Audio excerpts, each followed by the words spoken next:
না হ্যাঁ মা বোনেরা, আপনি যদি রাসূলের উম্মত হয়ে থাকতেন মা গো, আপনার কাছে অনুরোধ, এই দুনিয়া বড় কিছুদিনই জিন্দিগি পায়াম, আপনি সালমান শাহ তালাশ করেন, নায়ক তালাশ করেন মাগো, স্মার্ট তালাশ করেন। এই দুনিয়া স্মার্টের জিন্দিগি নয়। আপনার স্বামী যখন সুন্নতে রঙে রঙিন হয়ে যাবে, নবীজির আমলে আমল হয়ে যাবে, দুনিয়াতে হবে শান্তি, পরকালে হবে শান্তি। কিয়ামতের মাঠে আল্লাহ রাসূল আপনার স্বামীকে চিনবে। মা এসা ডাকবে, কিয়ামতের মাঠে আপনার উম্মতের পরিচয় কি, আলামত কি?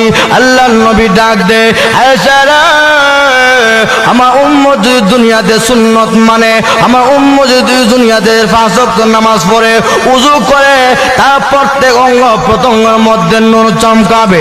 কিয়ামতের ময়দানে বিশ্ব নবী আমি চিনে চিনে দেখব আমার উম্মত গুলো কপাল চানওয়ালা নূর চমকাচ্ছে চেহারার মধ্যে।